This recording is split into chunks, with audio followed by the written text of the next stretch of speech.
नमस्कार बंधुरा बंग राधुनी चैनेले तुम्हादेर सबाइके स्वागत। आज के आमी तुम्हादेर संगे शेयर करछि पनीर दिए घुगनी।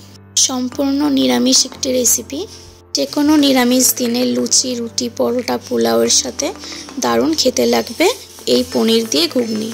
देखे नेওয়া যাক आजकेर आमार एई भिडियोटी। प्रथमेई आमी पनीरटाके चौको साइजेर छोटो छोटो करे केटे निয়েছি। कड़ाईते तेल दिए पनीरटाके भालोभाबे एपिट ओपिट भेजे निते होबे हालका लाल करे। और आमी एकटा छोटो बाटीते नुन दिए ठंडा जले पनीरटाके भेजे राखछि। पनीरटा एटाते सफ्ट हय। एगुलो भाजा हये गेछे। एरपर कड़ाईते तेल दिए गोटा गरम मशला एकटा शुकनो लंका और दुटो तेजपाता फोड़न दिलाम। तारपरे आदा गोटा जिरे काँचा लंका मिक्सिते पेस्ट करे रेखेछिलाम, सेई पेस्टटा आमी ढेले दिलाम। आदा काँचा लंका और जिरे बाटार काँचा गंधटा चले जाओयार परे आमी टमेटो बेटे रेखेछिलाम, सेई टमेटो बाटाटा दिए भालो करे कषिये नेब। तारपरे हलुद गुड़ो काश्मीरी गुड़ो लंका और परिमाण मतो लवण दिए आबारो भालो करे मशलाटा कषिये नेब। और एखाने जिरे गुड़ो धने गुड़ो आमी ऐड करेछि, सेटा देखाते भुले गेछि। भालोभाबे मशलाटा कषिये निते होबे যতক্ষণ ना तेल ছেড়ে আসে। आमी हालका जल दिए मशलाटा कषिये निয়েছি। मशला থেকে একটা দারুণ গন্ধ বেরিয়েছে। তারপরেই আমি সিদ্ধ করে রাখা ঘুগনির মটর কড়াইটা দিয়ে দিলাম।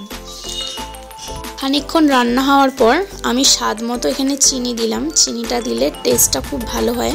তারপর এখানে আমি একটা ছোট বাটিতে কর্নফ্লাওয়ার আর জল মিশ্রণটা দিয়ে দিলাম। কর্নফ্লাওয়ারের জায়গায় তোমরা ময়দা গোলা জলও দিতে পারো। এটা দিলে ঘুগনিটার গ্রেভিটা একটু বেশ ঘন ঘন হয়। তারপরে ভেজে রাখা পনিরটা আমি এখানে অ্যাড করে দিলাম। পনিরটা দিয়ে আরও 10 মিনিট মতো জাল দেবো। তারপর কয়েকটা পনির একটা ছোট বাটিতে তুলে আমি চামচের সাহায্যে পনিরগুলোকে একটু ম্যাশ করে নিতে হবে। তারপর আমি সেই ম্যাশ করা পনিরটা ঢেলে দিলাম। এটা দিলে ঘুগনির টেস্টটাও খুব সুন্দর হয়। পনিরের পুরো ফ্লেভারটাই ঘুগনিটার মধ্যে থাকবে। তারপরে একদম লাস্টে আমি একটু ভাজা মশলা দিয়ে চাপা দিয়ে দিলাম। তো বন্ধুরা আমাদের ঘুগনি একদমই রেডি। তোমরাও বাড়িতে এইভাবে ট্রাই করো। সম্পূর্ণ নিরামিষ ঘুগনি। পুজো আচ্চার দিনে তোমরা এইভাবে ঘুগনি বানিয়ে বাড়িতে খেতে পারো।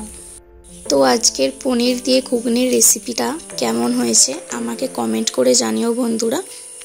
আর রেসিপিটা যদি ভালো লেগে থাকে অবশ্যই একটা লাইক একটা কমেন্ট সাবস্ক্রাইব আর শেয়ার করতে ভুলো না। তোমার বন্ধু বান্ধবদের সঙ্গে একটু শেয়ার করো। ফিরে আসবো আবার অন্য কোনো রেসিপি ভিডিওর সাথে। ততক্ষণ টাটা বন্ধুরা।